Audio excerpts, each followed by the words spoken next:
Page number 43. Okay, we did up to some examples of pollination. Insect pollination we have done, and wind pollination, I guess. Okay, yeah, we will do wind pollination in maize.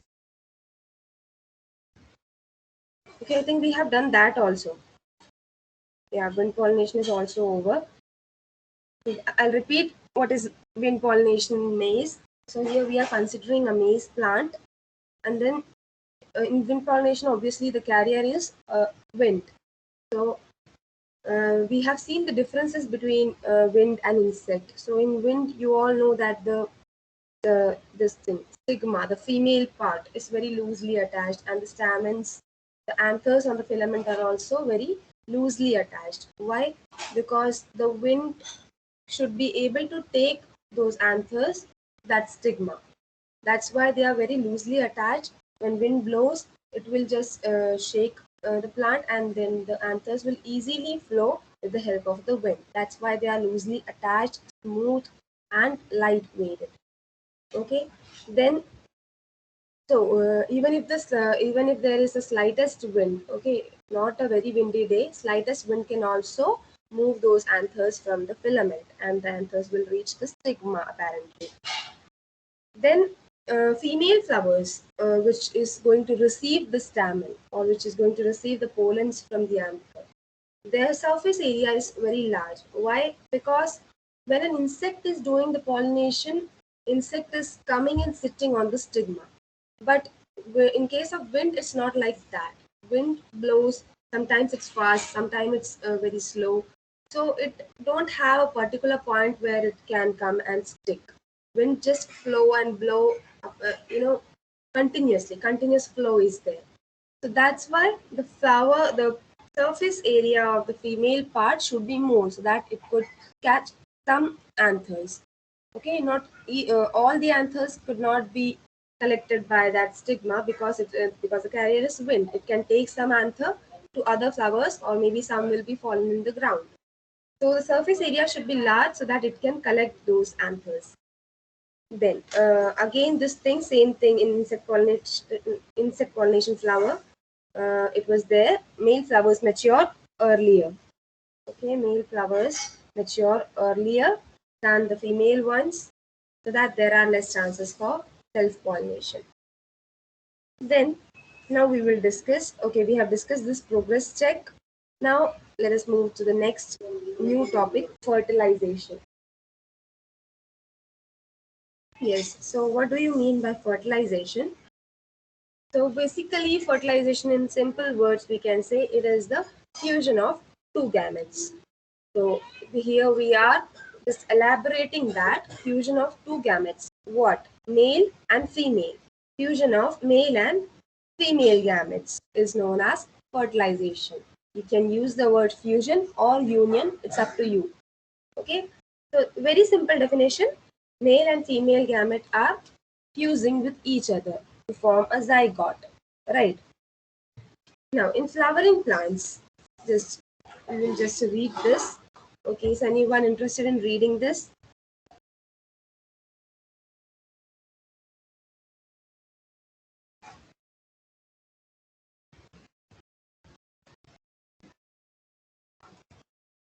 Okay, just a minute.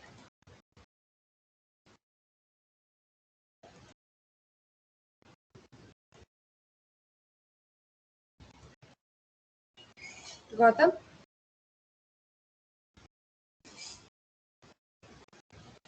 Okay, are you all following me? Are you there? Yes, ma'am. Yes. Okay, Yes, ma'am. Gautam, can you read?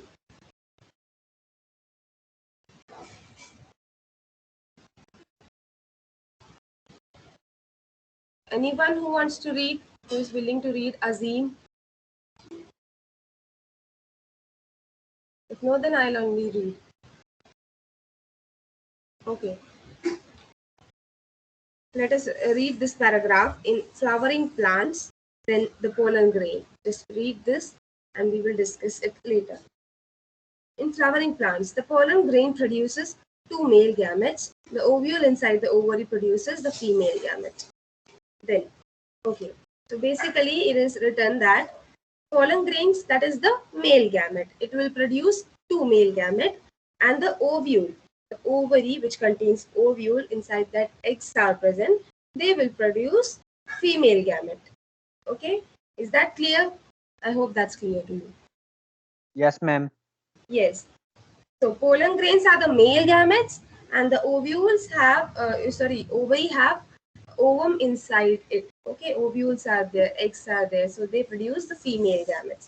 Now, if we talk about the structure of a pollen grain, it is a double-walled cell which have, okay, double wall means it is clear, two walls are there. That means outer wall is known as exine and the inner wall is known as intine. These are the names given to both the walls, outer, exine and inner, intine. Now the nucleus which is present in the pollen grain is already divided into two, that is a tube nucleus and a generative nucleus. You can underline that. Nucleus is already divided into tube nucleus and generative nucleus.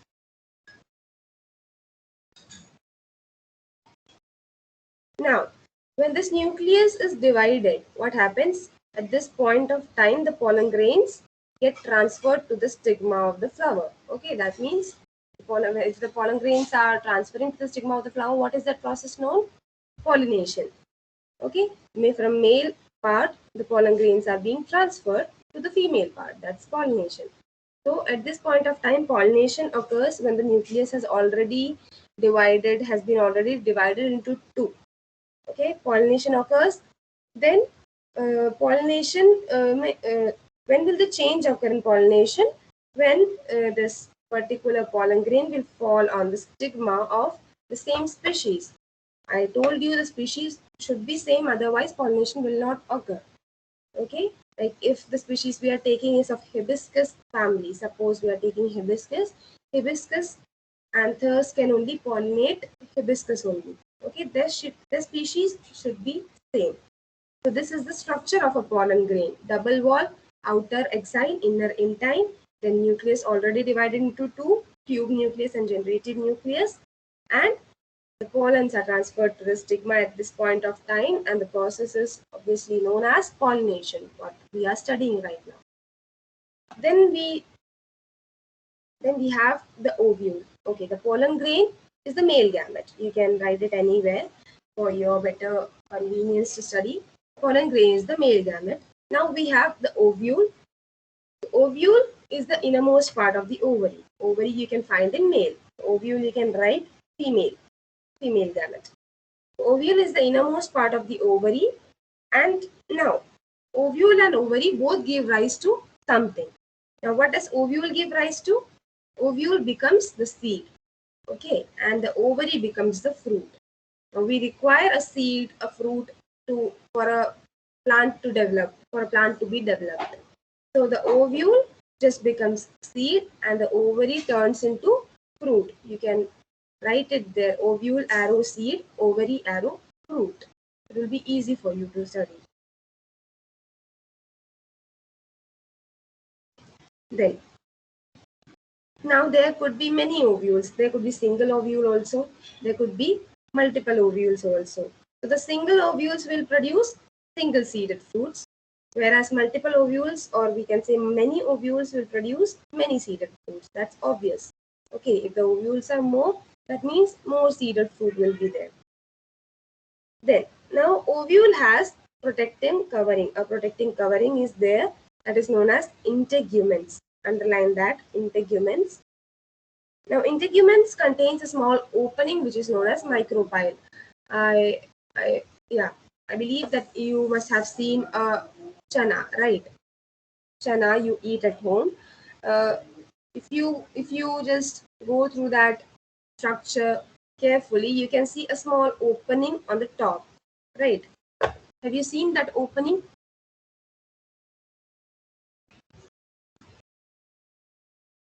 Yes. Anyone? Are you following me? Yes, ma'am. Yes, ma'am. Yes. I'm just Yes, asking a ma'am. simple question. You have seen a chana, right? Chana we eat at home. It has a small Yes, ma'am. opening on the top side. Yes? Yeah. Yes, ma'am. Yes, ma'am. Yeah, that's the same thing. That's the micropyle. Okay, you can write the example also, chana. Okay, in your book you can write this example. You have seen chana. It is a rounded structure, and on the top you can see a small opening. That's micropyle. So basically, chana, the chana which we are talking about, it is a seed, and it contains an opening, and the opening name of the opening is micropyle. And now, why is this present? Why is this small opening called micropyle present at that end? For the entry of pollen tube. Okay, pollen tube extends to that opening. That's why it is present at the top side. Then, okay, now integuments contains nucellus. What is a nucellus? A mass of food-laden cells. That means food cells. For nutrition purpose, some food cells are present. They are known as nucellus, and they are enclosed by integuments. Okay, they are covered by integuments. And further inside the nucellus is the embryo sac. The embryo sac is where the seed will germinate. The main process of development will take place. Okay, so inside the nucellus is the embryo sac. Now come to next page.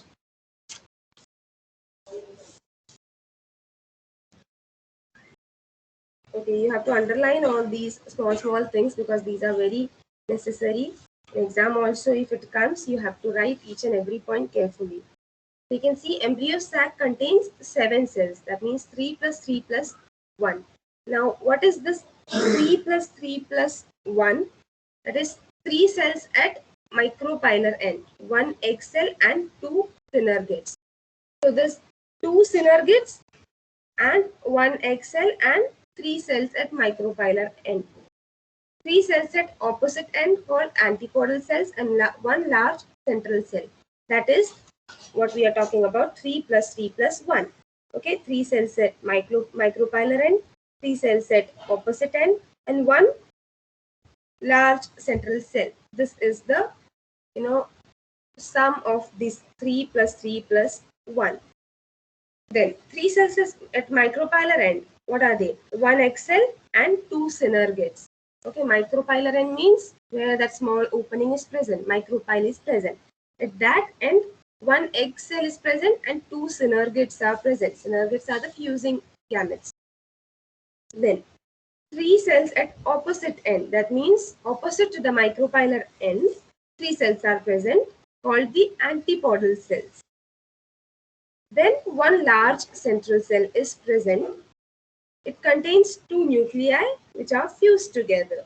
Okay, now you can see the diagram. You can see these diagrams: germination of pollen and fertilization. Structure A, pollen grains germinating on stigma. You can see. Can you see this diagram? Green structure.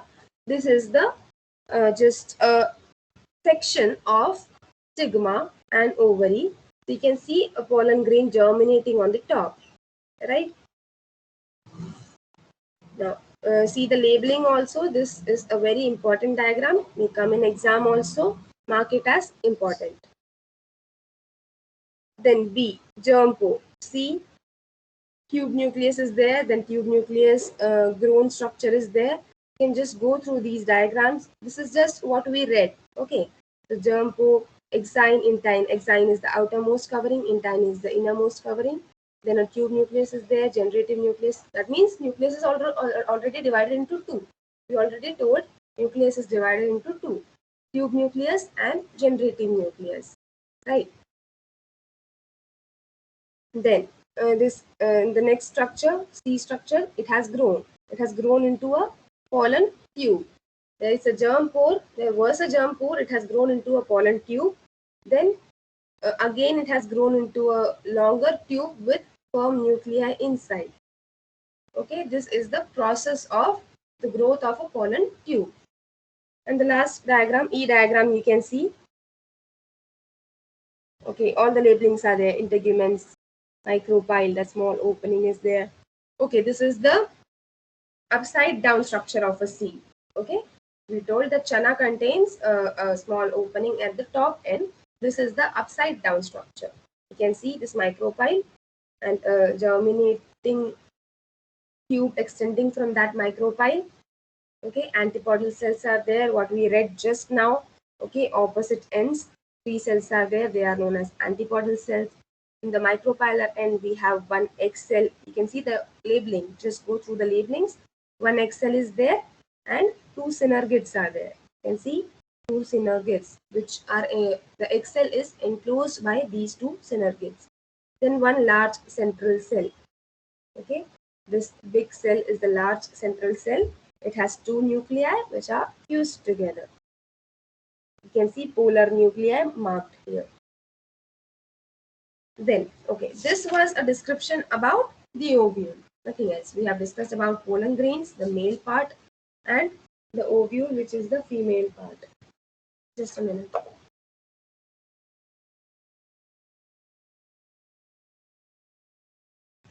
Yes. Any doubts in this paragraphs? No doubt, ma'am. No doubt. It was just the structure of pollen grain and the ovule, what all it contains. Okay, we discussed about pollen grain. Okay, I'll just repeat it fastly. Pollen grain it is a double walled structure. It contains outer exine and inner intine, and the nucleus is already divided into two, tube nucleus and generative nucleus. Then after this, pollen grains are transferred to the stigma, and this process is known as pollination. This is the description about pollen grains, only this much. Then regarding the ovule, ovule is the innermost part of the ovary. Ovule gives rise to what? Seed, and ovary gives rise to a fruit. Now, ovules can be single or many.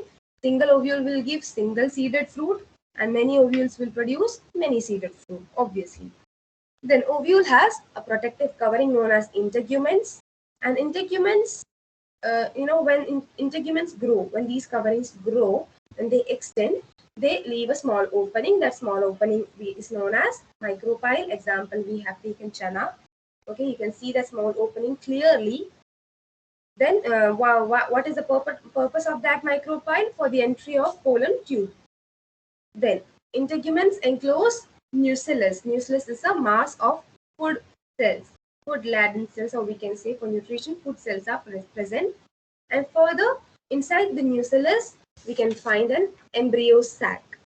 Now, the description about the embryo sac. The next is on page number 44 is the description about embryo sac. What all embryo sac contains. So basically, embryo sac contains 7 cells. The ratio is 3 plus 3 plus 1. Not the ratio, the sum. Sum of that 7 cell is 3 plus 3 plus 1. So basically, 3 cells on the lower side, 3 cells on the upper side, and one large central cell which is present in the center. Central cell is present in the center. So on the lower side, you can see 3 cells at the micropylar end. Okay, that lower side is the micropylar end. So here, which are the 3 cells? One is the egg cell and 2 are the synergids which are enclosing the egg cells. Then opposite to that, on the top side, we have 3 cells called antipodal cells. And then one large central cell in the middle contains fused nuclei. That's it. This is the description of ovule. Now the next topic is germination of pollen grain. Just a minute. Yeah, germination of pollen grain. Okay, so what is the basic requirement of a pollen grain to germinate? The first line itself says it will only germinate what? The pollen grain will only germinate if it falls on the stigma of the same species. Otherwise, what will happen?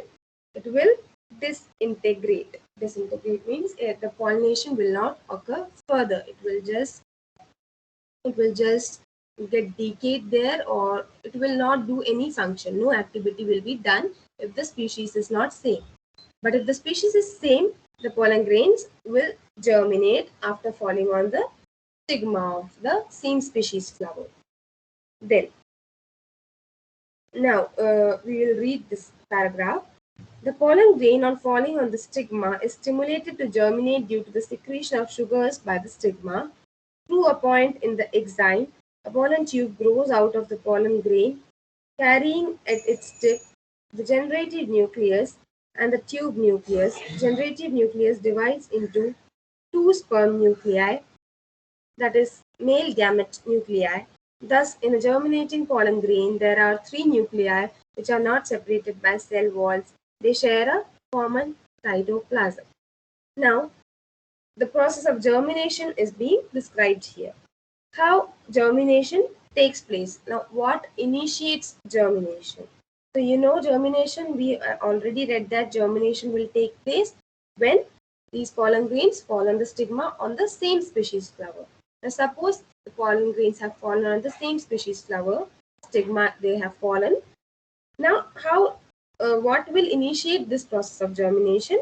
You can see there are some sugars secreted by the stigma. Okay, some sugars are secreted by the stigma. These sugar molecules help the pollen grains to germinate. That means they initiate germination. They help the pollen grains to germinate, and then you can see through the point in exine, pollen tube grows out of the pollen grain. Okay, as we discussed earlier in the diagram, you can see a pollen grain.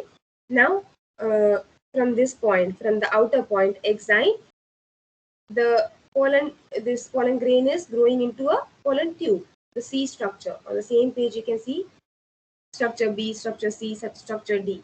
So the C structure, it is the pollen grain, the pollen tube has been formed here. Then it contains generative nucleus and the tube nucleus. Just look at the diagram, then it will be very easy for you. See this germ pore, this bead diagram. Okay, exine is the outermost portion. Exine is forming a pollen tube. In C diagram, you can see the tube. The pollen tube has been formed. Now you can see what you can see. The pollen tube contains two nuclei.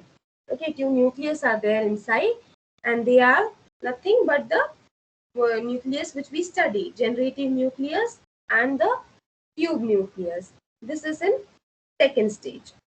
Then what happens? This generative nucleus, one among these two nucleus, the generative one, it divides into sperm nuclei. Okay, it will divide into sperm nuclei. Sperm means male gamete. Then the last structure which is formed is a long pollen tube will be formed, and there will be in total three nuclei. Okay, and they are, they share a common cytoplasm. That means they share a common cell. They are enclosed in a common cell. They are not divided by a cell wall, and they act together. Is it clear? Yes, ma'am. Yes, ma'am. Okay, so I'm not drawing the diagram in the screen because all the diagrams are drawn here already. You can see uh, by step it has been shown. Okay, B, C, D. Just look at these three diagrams. You will understand this paragraph what we have read right now. Then the pollen tube grows through the stigma and style by dissolving the tissues with the help of enzymes and reaches the ovary. There it pushes through the micropyle and reaches the embryo sac. The tube nucleus, which had directed the growth of pollen tube all the way down, now disintegrates. Now what happens? The pollen tube, it will grow. Okay, when it has reached the stigma, it will grow downwards. And what helps the pollen tube to grow? All the enzymes. Okay, the enzymes which are already present there, they will help the pollen tube to grow, and will help it. They will help it to reach the ovary. Now, after reaching the ovary, micropyle is there. It will push the micropyle and will reach the embryo sac. It should reach the embryo sac for further fertilization. Embryo sac has all the fertilizing cell. Okay, all the fertilizing cells are present in embryo sac. Now it will push the micropyle and will reach the embryo sac. Now next what happens? The tube nucleus, which is directing the growth of the pollen tube. That means now at this point of time, the pollen tube has already grown to such an extent. Now it does not need any further growth. So the tube nucleus, which was, initiating the growth of the pollen tube, Now it will disintegrate. Now it will not be there. It will just go away. It will disintegrate, or we can say disintegration means it will just break into particles. Then, now the pollen tube enters one of the synergids and releases its two sperm nuclei. Of these, one sperm nucleus fuses with the egg cell nucleus to form the zygote, while the other sperm nucleus moves towards to the two polar nuclei in the central cell and fuses with them. Okay, now the tube nucleus has been disintegrated. Now the pollen tube enters the synergids. Why synergids? Because synergids encloses the egg cell, and the pollen tube should fuse with the egg cell to further fertilize. Okay, the pollen grains, the male gametes, should fuse with the eggs, obviously. So the pollen tubes enter the synergids and releases its two nuclei. The sperm nuclei it will release there. Now from here, one sperm nuclei will fuse with the egg cell and the other will fuse with the this thing. Sperm nucleus will fuse with the polar nuclei in the central cell. The central cell has polar nuclei, will fuse with them. Okay, now one which has been fused with the egg cell will form the zygote. Okay, it will be responsible. Their fertilization has taken place. Sperm has been fused with egg cell. Zygote has been formed. Now the further growth will take place. Now the next, the remaining the remaining sperm nucleus will move toward the polar nuclei in the central cell and fuses with them. Thus, three nuclei fuse together, triple fusion to produce the endosperm nucleus. Altogether, two fertilizations have occurred, and hence the whole process is termed as double fertilization. Now, so basically in seed germination, double fertilization takes place. What is the logic behind that? We already knew the tube nucleus produces two sperm nuclei, where one of the sperm nuclei will fuse with the egg cell and form the zygote, whereas the other sperm nuclei will move toward the polar pole and will fuse with the eggs in the central cell. Okay, so here double fertilization has taken place, or we can say triple fusion. Okay, triple fusion has taken place, and it will produce what? The endosperm nucleus. So the other one, the other sperm which has fused with the cell in the central cell, it will form the endosperm nucleus. So basically fertilization occurred here are two. Double fertilization has been occurred.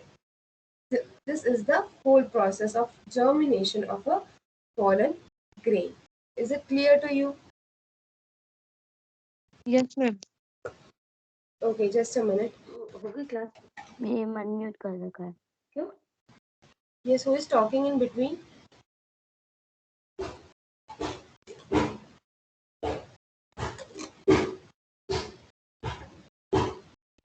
Yes. So germination of pollen grain. Shall I repeat the topic again in a short way, or is it clear to you? Ma'am, it is clear. Okay. Ma'am, it is clear. Okay, I hope it's clear to you. Just go through the diagrams when you read these paragraphs. Go with the diagrams also.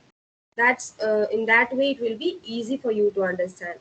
Like this germination of pollen grain diagram is just given on the top side. B, C, D. These three diagrams. Then the E diagram is about the embryo sac. You can go for the description of the embryo sac. You can just consider this E diagram. Okay. Now, Okay, ma'am. yes. On page number 45, you can see double fertilization on top, green box. It is just the same thing which we have read right now.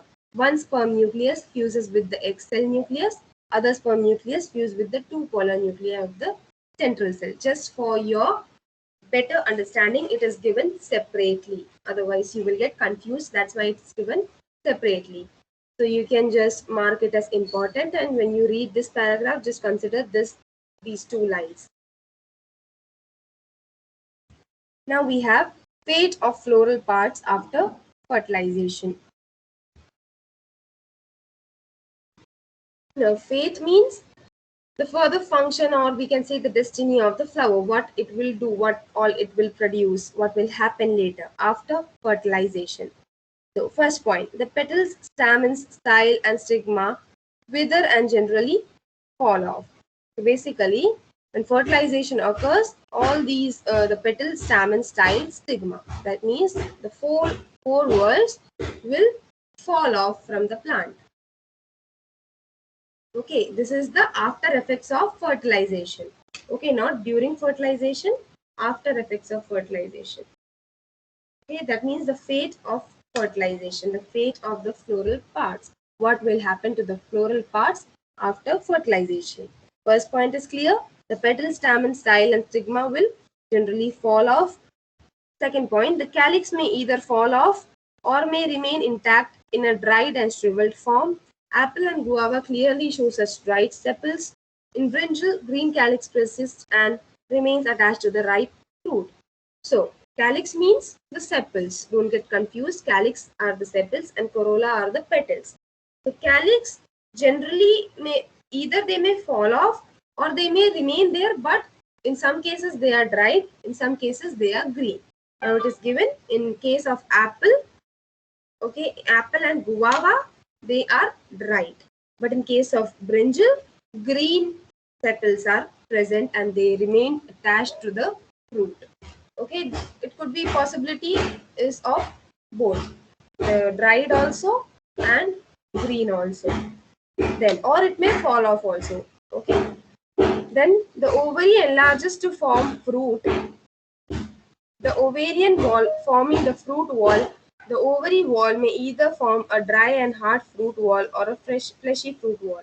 Now, after the fertilization, the ovary will form fruit. I already told you ovule will form the seed and ovary will form the fruit. Now, ovary will enlarge and form the fruit and it will form the ovarian wall.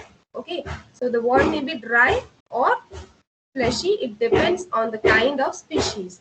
Okay, different species, different kinds of walls are present. In some they are dry, in some they are fleshy. At last, ovules become the seeds. That's we have already discussed that ovule becomes seed and ovary becomes the fruit. Now, the fruit contains one or more seeds which are developed from one or more ovules attached to the ovary by means of placenta. When the fruit is ripe, the seeds contained inside are released by one or the other method and grow into new plants in suitable condition. So basically, this paragraph says that the fruit, we already told it will contain, if one ovary is there, one ovule is there, that means it will produce single single seeded fruits. And if many ovules are there, it will produce multiple seeded, many seeded fruits. So it depends on the kind of particular flower, particular fruit, that which kind of, it will, which kind of seeds it will produce or which kind of fruit it will produce. Then, okay, so the seeds are attached to the ovary by means of placenta. Now, placenta is nothing but a kind of wall, we can say. Placenta is a kind of wall. Okay, so these seeds are attached to the ovules with the help of a, not a proper wall, we can say a wall which helps in attachment. Okay, a wall which is helping in attaching with the ovule. So it's a slight, extended portion. You can see placenta. It's not given here, but it's a kind of wall which attaches seeds and seeds to the ovules or the ovary, we can say. Now, when the fruit is ripe, the seeds contained inside are released by one or other method and grow into new plants. Now, this is very general. When the seeds are ripe, when they are ready to, form the other fruit, they will release one, they will release this, these female portions inside them, and then they will grow into a new plant. Okay, and the main point is given there, suitable condition. The conditions should be suitable for the growth of next plant. And here one more thing is there, the fate of various parts of the ovary after fertilization during the formation of fruit is as follows. Okay, this is again, this chart is given here so that you could understand better, because these paragraphs are too long and they are too messy to understand. So just look at this blue box part and what it becomes. So ovary will become into fruit. Ovary wall will form the pericarp. Okay, you have seen this thing. What we say, nariyal. Okay, coconut. Coconut has different walls. One outermost wall is there, then innermost is there, then watery liquid is there. Okay, so that innermost white portion is known as pericarp. So that is the result of the ovary wall. The ovary has produced a wall, okay, and that wall later becomes pericarp. Then ovule into seed, placenta into stalk of the seed, outer integument will become testa, inner integument will become tegument, and both testa and tegument are togetherly known as seed coat. That means both outer and inner integument will form the seed coat. Secondary nucleus will form the endosperm. Egg cell and synergids together will form the embryo, and antipodal cells will form. Okay, they are disorganized. Okay, they do not function. They sometimes get disintegrated. So they basically disorganize. Okay, so here our chapter gets completed. If you have any questions regarding any topics, any doubts, you can ask. Very small chapter it was. No doubt, ma'am. Yeah, okay. Okay. So here progress check is there. Mention if the following statements are true. Intine is the outer wall of pollen grain. It is false. Intine is the inner wall and exine is the outer wall. Then pollen tube enters ovule through micropyle. True. Okay, that we already told that micropyle is present, so that pollen tube can extend into it. Zygote gives rise to embryo. True.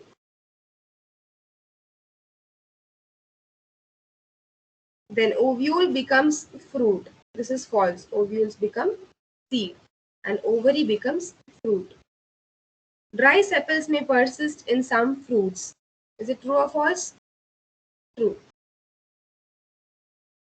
Okay. Dry sepals may also persist, and green sepals may also persist, and in some sepals may get fall off.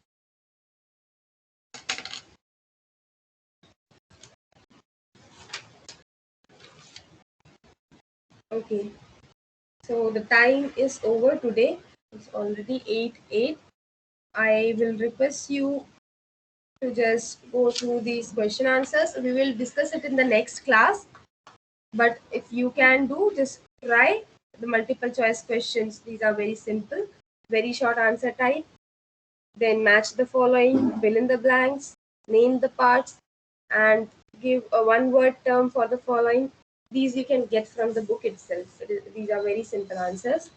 Then we will discuss these answers in the next class. Is it clear? Yes, ma'am. Yes. So I hope nobody has a doubt.